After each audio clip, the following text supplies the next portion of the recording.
અમદાવાદ અને Gandhinagar twin city તરીકે વિકસિત થઈ રહ્યા છે.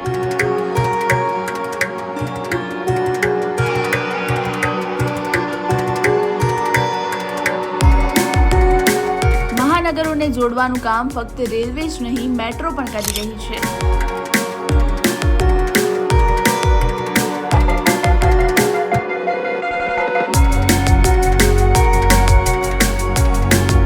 અમદાવાદ અને ગાંધીનગર વચ્ચેની મુસાફરી બનશે સરળ.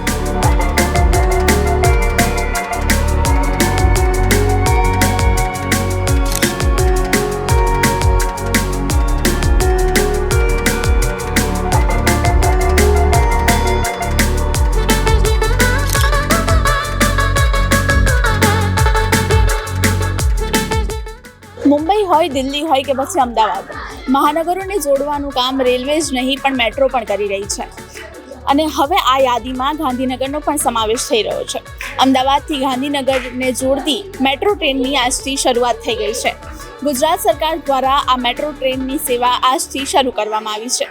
તો ચાલો જાણીએ કે આ મહાનગરને જોડવાનું કામ જે મેટ્રો કરી રહી છે તેમાં મુસાફરો કઈ રીતે આ મુસાફરીનો લાભ લઈ રહ્યા છે. હાલમાં જે કાળઝાળ ગરમી પડી રહી છે તેના કારણે ઘરેથી બહાર જવામાં લોકોને ઘણી મુશ્કેલીઓ થતી હોય છે. એક્ટિવા, બાઇક કે પછી બસનો ઉપયોગ કરતા લોકોને કોઈ પણ કારણે ઘરેથી બહાર જવામાં કાળઝાળ ગરમીનો સામનો કરવો પડતો હોય છે. આવામાં અમદાવાદમાં રહેતા લોકો મેટ્રોનો ઉપયોગ કરવાનું વધારે પસંદ કરે છે, કારણ કે મેટ્રોમાં સરળતાથી ટ્રાફિક અને ગરમી સહન કર્યા વગર તેઓ તેમના સ્થાન પર પહોંચી જતા હોય છે. પણ જે લોકો ગાંધીનગરથી અમદાવાદ સુધી અપડાઉન કરતા હોય છે તેમના માટે આ ગરમીમાં અને ટ્રાફિકમાં અપડાઉન કરવું ઘણું અઘરું બની જાય છે. પણ હવે તે લોકોની ચિંતા કરવાની જરૂર નથી, કારણ કે હવે અમદાવાદથી ગાંધીનગર સુધીની મેટ્રો શરૂ થઈ ગઈ છે. મેટ્રો સેવાનું આ વિસ્તરણ માત્ર મુસાફરીને સરળ જ નહીં બનાવે, પરંતુ પર્યાવરણની જાળવણીમાં પણ મદદરૂપ થશે. હવે અમદાવાદ અને ગાંધીનગર વચ્ચેની મુસાફરી વધુ આરામદાયક અને ઝડપી બની છે. ગાંધીનગર સચિવાલયથી લઈને અમદાવાદ સુધીની મેટ્રો ટ્રેનની આજથી શરૂઆત થઈ ગઈ છે. અને હવે રોજ જે અપડાઉન કરે છે અમદાવાદથી ગાંધીનગરના લોકો, તે લોકોને ટ્રાફિક અને ગરમીની સમસ્યાથી રાહત મળશે.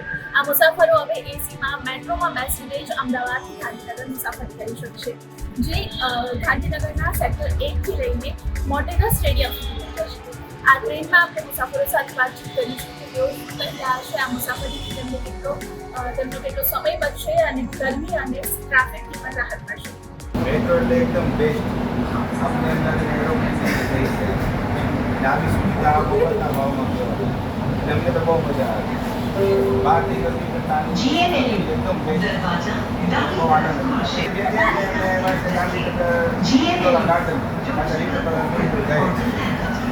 એકદમ બેસ્ટ.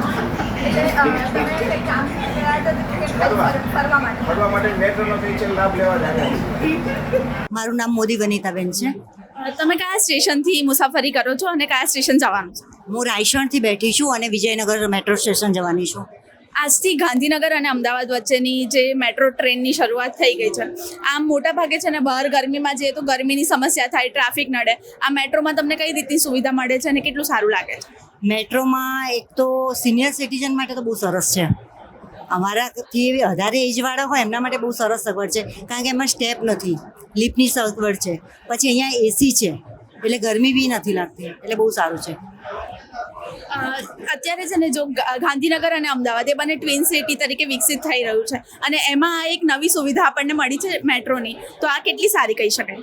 સગવડ MTS બધા કરતાં પણ મેટ્રો બહુ સરસ છે. બીજા એક મુસાફરી સાથે પણ આપણે વાત કરીશું. જી આંટી, તમારો પરિચય આપશો? કેવું લાગે છે તમે જે મેટ્રોમાં બેઠા છો? મેટ્રોની સુવિધા આપણે બસમાં કે પછી રિક્ષામાં કે રીતે ફરતા હોય એના કરતાં કેટલી સારી? સુવિધા સારી છે એટલે અમારી એટલા જ તકલીફ ના હોય. તમે પહેલી વાર મેટ્રોમાં બેઠા જ ના ચાર પહેલાં આજથી જે ગાંધીનગર અને અમદાવાદની જે મેટ્રો શરૂ થઈ છે એ કેટલું સારું કહી શકાય? કારણ કે જો મોટા ભાગે બહાર જતા હોય તો ગરમી તો નડતી હોય અને એના સાથે સમય પણ વધારે ટ્રાફિકની સમસ્યા સમય વધુ. તો આની અંદર એક પ્લસ પોઈન્ટ સિનિયર સિટીઝનને ઓછું પ્રોબ્લેમ થઈ શકે, ગરમી પણ ના નડે અને સમય પણ બચી શકે. એના વિશે શું? સારું રહે છે.